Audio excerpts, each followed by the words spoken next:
Just getting some signatures done. This is good. I'm ready. Action, action, action. Action Jackson. You know who that is? I've heard of that person. Wait, do they call Steven Jackson that? I don't know. It just sounded like something that I'd heard before. I don't know. but That's funny. but yeah, so we usually do the podcast on Mondays, but the government just shut down like 2 days ago, Mm-hmm. and that can mean a lot of different things for a lot of different people. So we want to just give some information on some financial strategies on what to do in this situation. And to kind of start things off, why do you think emergency fund is important for this type of time that we're going through? I'm gonna be honest, an emergency fund is always important, no matter what type of time. But I feel like right now, you really wanna have a lot of assets if you can. And if you don't have a lot of assets, or at least some assets, you want to start to build them. The easiest asset to build is an emergency fund, and there's a couple different ways you can do that. But like right about now, there's a lot of uncertainty. So if you're a government employee and you just got furloughed or laid off, and you don't have an emergency fund, what are you gonna do? You have to think fast and act now. But if you did have an emergency fund already, maybe it's 3 to 6 months. It's some breathing room. It's some peace of mind. Because I don't know about anybody else, but I know times where I was not financially fit, it was like hard to think, basically almost hard to breathe. Like you can't even operate the way you want to operate if you don't have reserves. So to answer your question, it's really for that um, feeling of, comfort in times of uncertainty. And having that laid off to the side, Mm-hmm. just in case something comes up, something happens, you know for a fact that you're good for 3 to 6 months. And a good Exactly. place to keep the money at is a high yield savings account, which annually has a return of anywhere from 3 to 5%, Mm-hmm. which is more than a bank Excuse me. account, which is a bank account is less than 0%. So that way your money can grow while it's in the account. So Right. anywhere from 3 to 6 months of your emergency or if your monthly expenses into a high yield savings account, so that if anything happens, if you get furloughed or if you get laid off or anything like that, you go for at least 3 to 6 months. Um, Right. and then the second point I wanted to touch on too was cutting unnecessary expenses, especially during a time like this where things are not as guaranteed through work with the government being shut down, Mm-hmm. people being laid off. There's no need to be spending money in an unnecessary manner. So, Yes. and a good way to kind of look at that or to look at your habits is going through your statements and stuff like that. Mm-hmm. So cutting unnecessary expenses. And then a question I was going to ask too is passive income. So can you give the people a few examples of passive income or side hustles that may be profitable in today's time, given things like this, so that if somebody did get laid off, they would be able to they can potentially start. Well, I would say some of the first things I would talk about when it comes to passive income is really not that much passive income, because a lot of times these days people get sold the dream of, oh, it's passive income, but a lot of things that are deemed passive, you still have to do something to get them or to manage them or maintain them. Yeah. But to answer your question, I guess if you owned a bunch of like dividend stocks, that's passive income. Where, okay, I own a certain amount of this stock, and it is bringing me dividends that I did not work for. Only thing about that is most times people will reinvest their dividends, so it's like, yeah, you get it, but you don't get it. You don't use that money. Yeah. The other thing is most times dividends are, you know, amounts that are not a lot, but it's per share. So you might get 20 cents. But if you only got, 5 shares, okay, you got $1. But the dividend stocks become really, really lucrative when you own blocks of stock. Like you own, hundreds of thousands of shares, or at least, maybe tens of thousands of shares. Mm-hmm. So that's that. Now, the other thing about that is when it comes to like your side hustles, I think, this is just my opinion, but I feel like whatever you're passionate at, now more than ever, you can monetize it. Before, that wasn't really a thing, right? So, like, let's just say, okay, you into personal fitness. Like, you can sell a course on, how to transform your body. You can sell meal plans. You can literally monetize what you have a passion for. And I'm going towards the passion side of it because then it doesn't seem so much like work.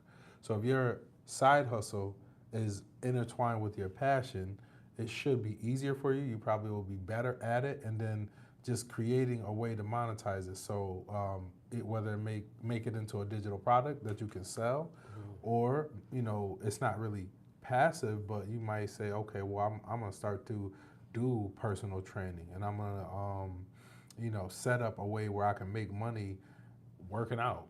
Shout out to my boy Walt Walker. He was he was the one we met at the Henniger event. He was saying how like think about it. I got 10 people in a class that I do for an hour. I'm only charging $10. I just made $100 an hour, and I'm like, I never thought about it like that, but that's his business. And not to put his business out there, but as an example, he's created a way where he can work for himself, make good money, but also he's not doing anything where it's killing him. Another example of that could be like, okay, right about now it's the fall. Maybe you could offer, landscaping services, gutter cleaning services, Christmas tree lighting. In other states, that's like a 7-figure business. Setting up not Christmas tree, but like Christmas lights on the outside of like a nice home. People pay $500 or more to get that service done. So that's a whole other lane where like you can create a service where now you're doing something, but it's not really costing you that much, and you don't have that much overhead where you need a storefront and this and that. No, it's just you do something, get paid for it, move on, find another client. That right there is just a couple examples. I mean, a couple apps that people can use to do stuff like that is TaskRabbit. People do stuff like that similar to. I didn't know. Is Fiverr. TaskRabbit like you go on there to pay for a task to get done, or you You go can go on on there there to like find people that need stuff. Oh, kind of like Nextdoor app. Yep. So Nextdoor, Fiverr, I didn't know that. TaskRabbit. All of those apps are good apps to go find people that just need stuff done. You can make some extra money. So, That's and dope. given this situation, we may see some, some dips in the stock market. The stock market goes up and down Right. all the time. But given that people are laid off, it may be less money flow because people, if people are laid off, they want to, they want to save some money. So, there's people out there that may just pull everything out of investments, which is like highly just don't really recommend that. But in terms of like when it comes to investments, history shows that markets dip during a shutdown, but oftentimes recover. In terms of like when it comes to investments, what do you think people should kind of like? How do you think people should kind of like just go about it? It depends on what they want. If you, well, here's the thing. If you are talking about investments, maybe like in your 401k, leave them alone. Don't think, oh, it's a shutdown, let me move my money. That's the worst thing you can do because in the grand scheme of things, how long you think this shutdown is going to last? Maybe a month or two. So why would you pull your money out to then do what? You gonna go put it back in later? Like, I don't think that's smart because with investments, especially like with a 401k, what most people are doing, whether they know it or not, is dollar cost averaging. So it's like every single paycheck, that same dollar amount is going towards investments. Mm-hmm. The reason why that's important to understand is because if you just leave it alone and let it keep rocking out, now if the market is going down, you're buying more with the same amount of money. Mm-hmm. So then when it rebounds, the values are now exponentially greater. So you kind of take advantage of the dip. Now, if it's just a retail investor where it's not connected to your 401k or retirement account, you just got a brokerage account and you buy, investments, whether it's stocks, bonds, mutual funds, or whatever. Like, yeah, this is the time to buy. Prime example for me, I don't know if I can even share this, but in April, market was down. Everybody was talking about it for a hot second. NVIDIA, which is pretty much everything involving AI, like the top dog in anything that has to do with AI, it was at $90 a share. So I bought some. Those shares are now at like 180, and it's only October. Mm-hmm. So that's a good example of buying the dip, because I knew, even though in April stock market's crashing, I knew it would not stay that way. Mm-hmm. I'm not gonna say I knew. I should say I Assume. I assumed I was bullish is the real term. I was bullish. I knew, hey, it's a good chance it's not gonna stay at 90. Mm-hmm. It's a good chance it's not gonna go under 90. And if it does, it's still a rebound. So to paint the picture for people who might not know anything about the stock market and they kind of want to know, but it seems like a foreign language. If I bought something that was valued at $90 and I bought it for the $90, my $90 went to something that is an asset, and at this very moment, that asset is doubled in value. My $90 still did the same thing, went into the asset, but I've not poured more money in, and the value has went up. It's very important to understand that because, like I said before, for a lot of people, it's hard to understand the difference between cost and value. Mm-hmm. So what cost me $90 in April is now valued at $180. Mm-hmm. That's why you should be investing, especially during a shutdown or just in general. Yeah, So yeah. I agree. Mm-hmm. And what's like the difference between, like, given this situation, what's the difference between a 401k and cash value life insurance, and why cash value life insurance is what it is, and Mm-hmm. um, how can it be seen as a good asset in a time like this? Oh man, that's a great question. So the difference between a 401k and cash value life insurance is, first of all, the 401k is offered to you through an employer. Mm-hmm. So the code 401k, the tax code, is basically for employers.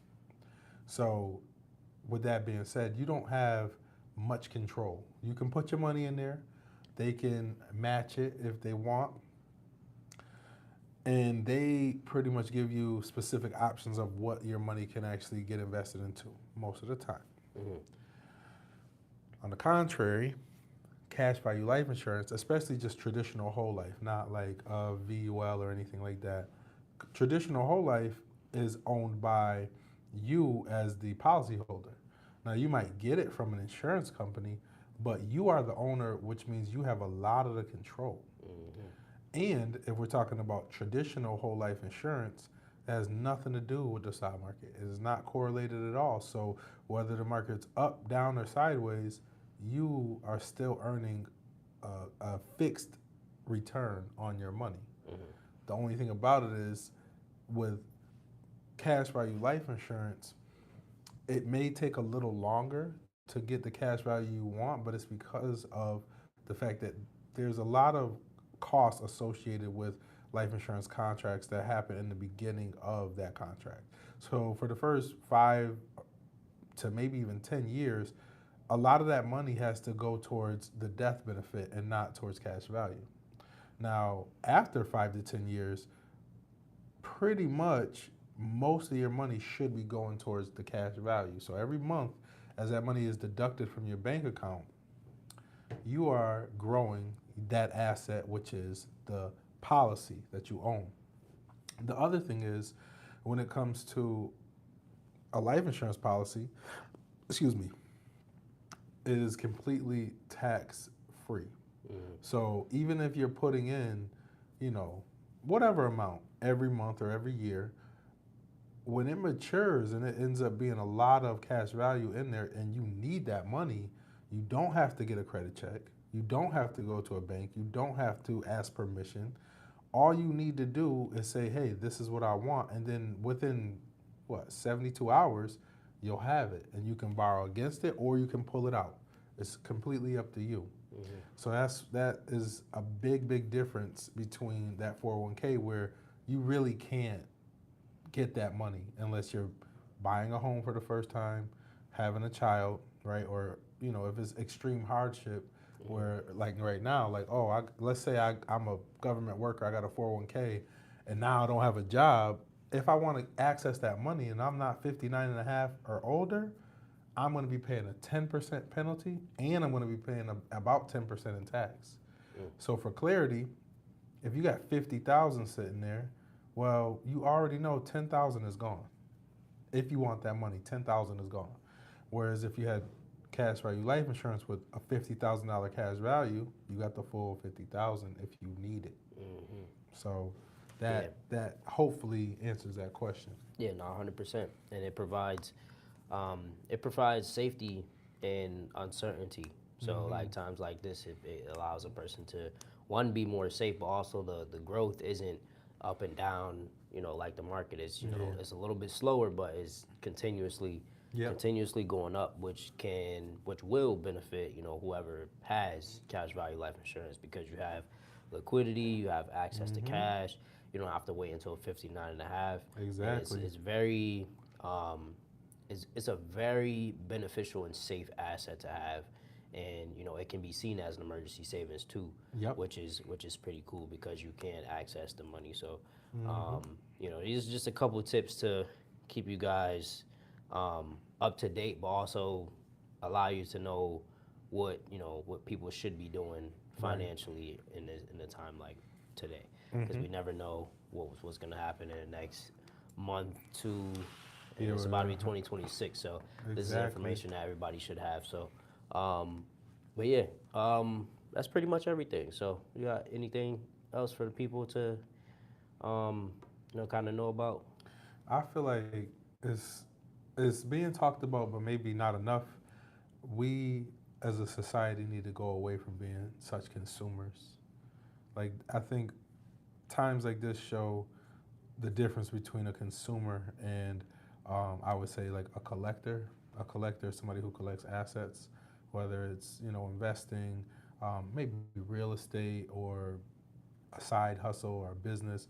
When you have ownership or when you have assets, times like this don't affect you as much. But when you're a consumer, you are at the mercy of everything.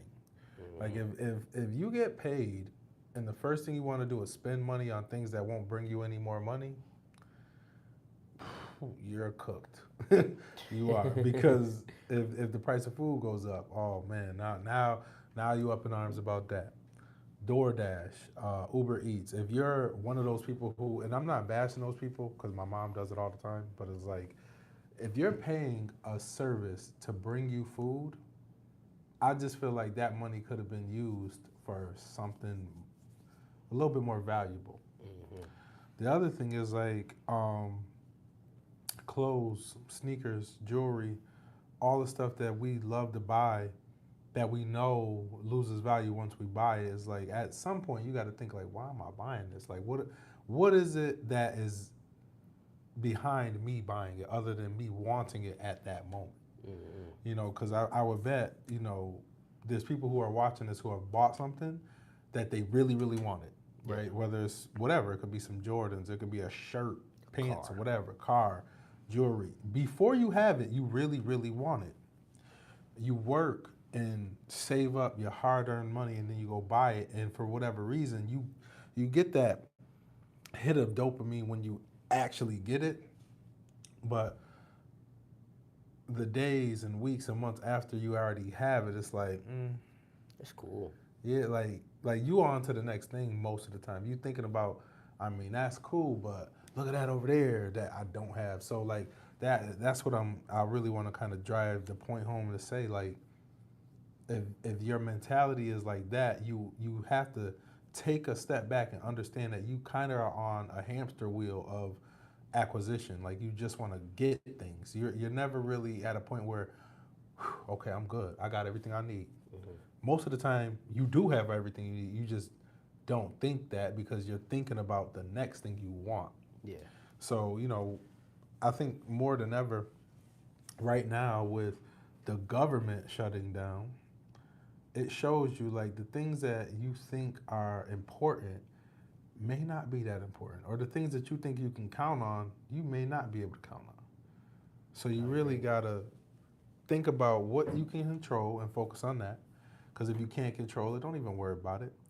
But when it comes to that, gathering assets and collecting them and using your money as a tool, rather than using your money to be a consumer, is going to put you in a different position in the future. And one last part about that is like, I always think about how, now more than ever, you got all this information out there on everything, and we still don't use it correctly all the time. We just, link in bio, go buy this, link in bio, go buy that. You see all these, Temu and TikTok shop things where it's like, some of it, yeah, maybe it's useful, but most of it is just junk. You know what I mean? So when you fall victim to that, you start to think back like, man, I could have used that money for something else. Especially those people who are out there who think, oh, I don't have money to invest, or oh, I'm not financially able to get certain things like cash value life insurance. It's like, if you keep telling yourself that, you'll never ever get anything. But at the same time, you run to Temu and the TikTok shop to buy whatever you saw that went viral. It's just like, that is the problem right there. And until you identify that, you just keep buying stuff. Yeah. And the more stuff you buy, the more stuff you end up wanting. And you never get to go like, I got everything I need, I'm good. Yeah. So. Yeah, so that's some good information right there, because there's a lot of consumers out there. We just gotta change the way we think. That's all.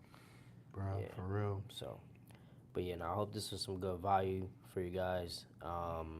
Just continue staying up to date on everything going on in the world. Yep. And as things update, we'll keep y'all updated and continue giving y'all strategies and different information that y'all can utilize to make sure that you're in the best position possible. So that's a fact. See y'all later, man. All right now.